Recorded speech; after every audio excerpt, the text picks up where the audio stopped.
Imagine isso. Escondido nos arquivos da Airbus, existe um conceito que poderia ter revolucionado a forma como voamos através dos oceanos. Nem grande demais, nem pequeno demais.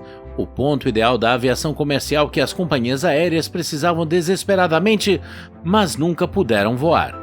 Esta é a história de um jato que nunca existiu oficialmente, o hipotético Airbus A310neo.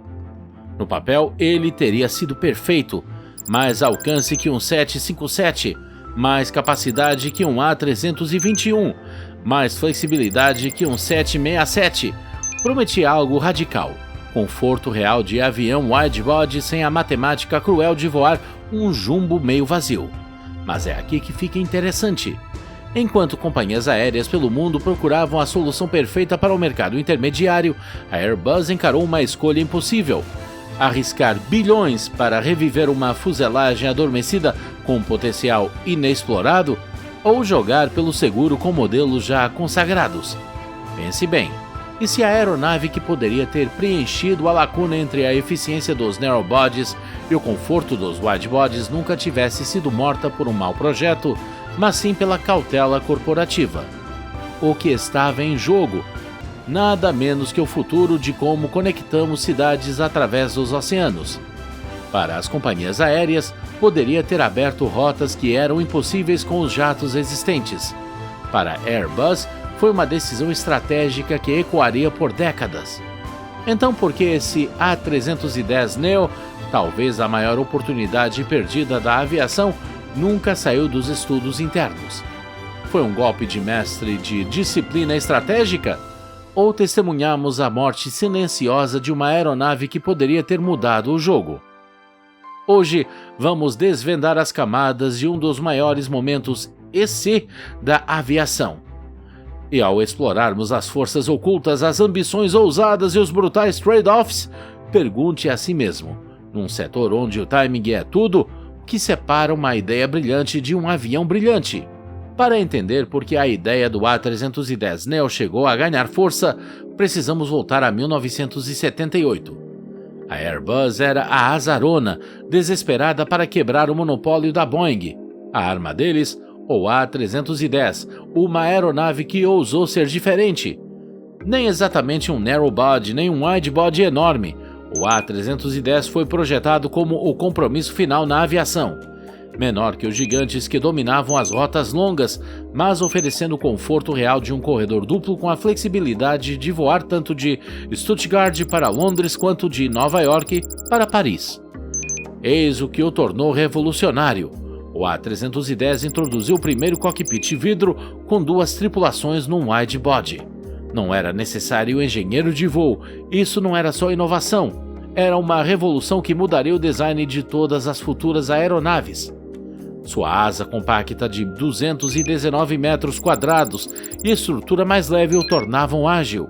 Dois motores potentes davam alcance para cruzar oceanos ou fazer conexões rápidas entre capitais europeias.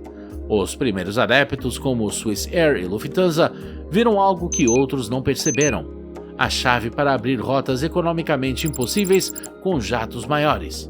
Por um momento, parecia que a Airbus tinha decifrado o código. Mas a aviação nunca para. Já se perguntou por que algumas aeronaves incríveis simplesmente desaparecem? Com o aumento dos preços do combustível, aqueles motores Pratt & Whitney e GE começaram a parecer sedentos, muito sedentos. A complexidade da manutenção virou um pesadelo. Só pergunte a Aeroflot, que aposentou sua frota cedo com os custos disparando e sistemas ficando obsoletos. A linha de produção engasgou. Depois parou em 1998. O A310 foi ofuscado por jatos mais novos e brilhantes, como o A330-200. Mas aqui vem a reviravolta. A necessidade que ele atendia nunca desapareceu. As companhias aéreas continuaram buscando aquele ponto ideal, um jato com a combinação perfeita de alcance, capacidade e economia. O A310 foi uma ponte que cobria uma lacuna crítica. E essa lacuna estava prestes a se tornar a maior oportunidade da aviação. Por décadas, as companhias aéreas têm lidado com um problema frustrante. Imagine rotas muito pequenas para um widebody completo, mas longas demais ou premium demais para um narrow body básico. Bem-vindo ao quebra-cabeça do meio do mercado, uma dor de cabeça bilionária que mantém os planejadores das companhias aéreas acordados há gerações.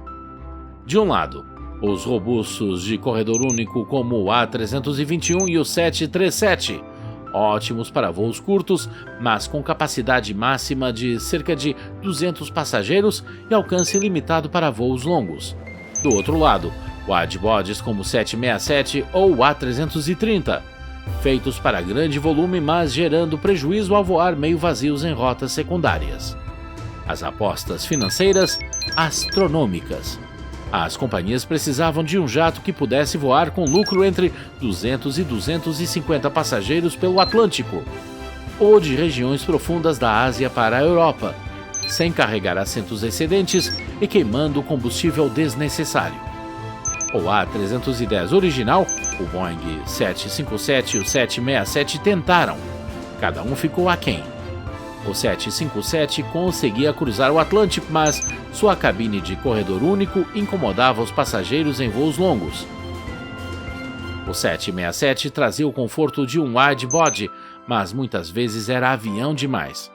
O A310, uma ponte, sim, mas que enfrentava dificuldades com eficiência de combustível conforme a indústria evoluía. Então as estratégias de rede mudaram. As companhias quiseram fugir dos hubs congestionados, lançar conexões diretas entre cidades, aproveitar a demanda emergente sem apostar em mega-jatos. Análises de mercado na década de 2010 revelaram uma bomba: demanda por milhares de aeronaves do meio do mercado até 2035. O apelo financeiro era irresistível: custos de viagem menores, cabines do tamanho perfeito e a capacidade de desbloquear rotas que antes eram impossíveis. Você está vendo o padrão que surge? A Boeing passou anos no seu projeto secreto New Midsize Airplane. A Airbus estudava silenciosamente suas opções. Era um poker de alta aposta com bilhões em jogo. Nesse contexto, a ideia de um A310neo não era só interessante, podia ser revolucionária. Uma fuselagem comprovada com motores modernos poderia entregar aquela combinação difícil de alcance, conforto e economia. Mas, como você vai descobrir, a possibilidade e realidade são duas coisas bem diferentes. Vamos entrar em um universo paralelo onde o A310neo realmente aconteceu. Imagine um A310 renascido com motores de próxima geração, Pratt & Whitney, GTFs ou CFM LEAPs, instantaneamente reduzindo o consumo de combustível em 20%. As companhias aéreas poderiam conectar cidades secundárias através do Atlântico ou no interior da Ásia sem esforço. A transformação não pararia por aí. Winglets avançados, raízes das suas asas reforçadas, uma cabine de voo modernizada, emprestada da família A330. O A310neo poderia ter entregado algo que nem o 767 nem o A321XLR conseguiam igualar. Aqui os números ficam empolgantes. Configuração de duas classes, 240 passageiros, perfeito para ficar acima do A321XLR, logo abaixo do 767-300ER. Alcance projetado 10.500 quilômetros. Mais que suficiente para tornar qualquer par de cidades transoceânicas uma rota rotineira. Mas espere, fica melhor. Consumo de combustível: apenas 2,9 litros por assento quilômetro. Isso é 25% melhor que o 767. As companhias aéreas que buscavam substituir o 767 finalmente teriam um jato que encaixava perfeitamente, em vez de se contentar com um avião grande demais ou pequeno demais. As vantagens operacionais eram de dar água na boca, cabine de corredor duplo para conforto genuíno em voos longos, rotação rápida, espaço flexível na barriga para cargas de alto valor, sistemas comuns com modelos Airbus mais novos, mantendo baixos os custos de treinamento. Previsões do setor indicavam demanda para 700 a 800 aeronaves nesse segmento. O 757 e o 767 estavam ficando velhos e se aproximando da aposentadoria. As companhias aéreas queriam desesperadamente soluções do tamanho certo e pelo custo certo. Por um momento parecia o próximo boom da aviação, mas aqui está a dura realidade. A linha de produção do A310 estava parada há décadas, ferramentas desaparecidas, cadeias de suprimentos desfeitas, normas regulatórias completamente transformadas. Mesmo com promessas de ganhos rápidos, a Airbus enfrentava bilhões em custos para reativar a produção. Os fabricantes dos motores já estavam no limite produzindo para as famílias A320neo e 737 MAX. E ainda havia o risco de canibalização. Será que um A310neo roubaria pedidos do A333neo ou do A321XLR? Será que isso poderia ter sido a solução definitiva para o mercado médio? Tecnicamente, com certeza, ele conferia em todos os quesitos.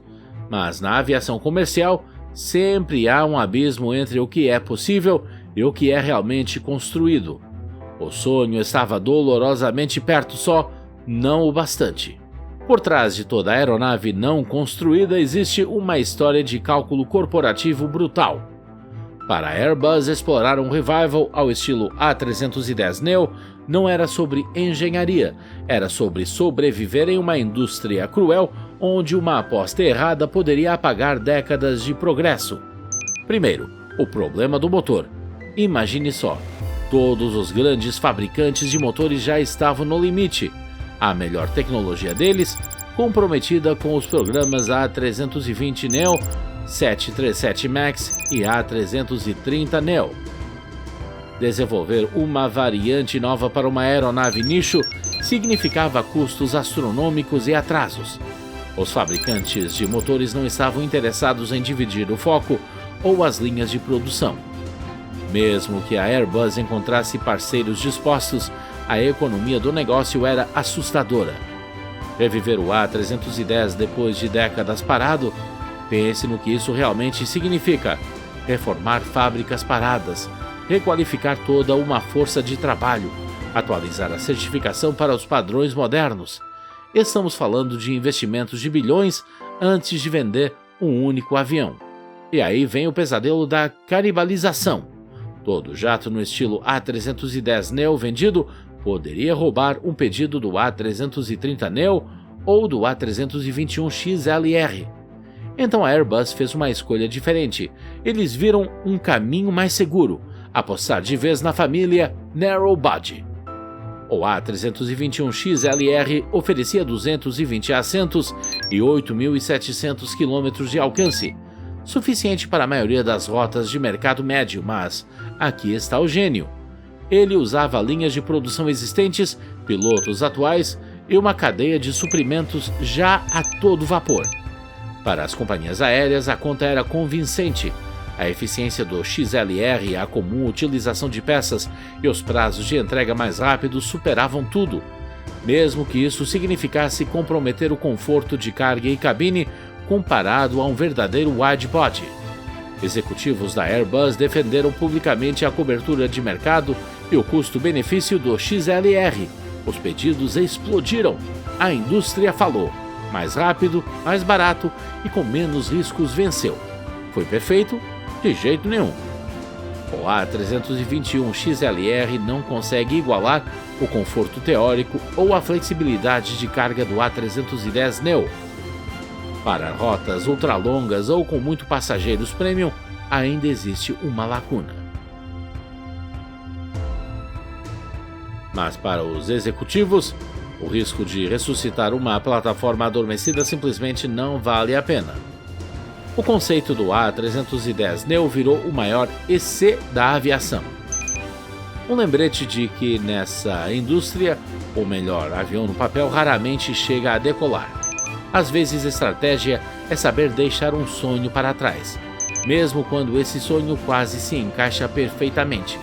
Então, o A310neo foi a maior oportunidade perdida da aviação ou simplesmente a vítima de uma estratégia fria e racional?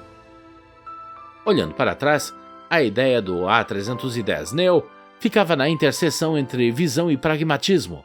Prometia preencher elegantemente a lacuna do mercado intermediário, mais conforto e carga do que qualquer avião de corredor único, sem a ineficiência dos widebodies superdimensionados. As companhias aéreas estavam desesperadas exatamente por essa solução. As previsões de mercado projetavam centenas de possíveis pedidos. O caso de negócios parecia à prova de falhas, mas a aviação é movida por matemática implacável. Para a Airbus, a equação era clara: bilhões para ressuscitar uma linha adormecida enquanto os fabricantes de motores já estavam sobrecarregados. Enquanto isso, o A321 XLR e o A330neo estavam prontos para a produção em massa com riscos mínimos. O XLR não resolveu todos os problemas do mercado intermediário, mas ele cobria terreno suficiente, rápido, eficiente e seguro para tornar impossível justificar um salto tão grande quanto o A310neo. Aqui há uma lição profunda. Às vezes, o mercado recompensa a inovação arrojada. Outras vezes, prefere melhorias incrementais e maior compatibilidade. Ao abandonar a ideia do A310neo, a Airbus demonstrou algo inesperado: autocontrole disciplinado. A disposição de matar um conceito promissor em prol da estabilidade e escala. Mas será que a aviação perdeu algo inatingível? Será que um A310 modernizado teria aberto novas fronteiras? Ou simplesmente acrescentando complexidade a uma indústria já complexa? Talvez a verdadeira percepção seja esta: as histórias mais fascinantes da aviação nem sempre são jatos que cruzam o céu. São aquelas que quase aconteceram. O A310neo nos lembra que cada aeronave representa milhares de concessões. Alguns dos capítulos mais envolventes da aviação são escritos nas margens. Então, da próxima vez que você embarcar num voo transatlântico, reserve um momento. Pergunte-se não só sobre os aviões que foram construídos, mas sobre aqueles que poderiam ter mudado tudo. Que outras lendas estão esperando nos bastidores? Apenas uma decisão de entrar em voo.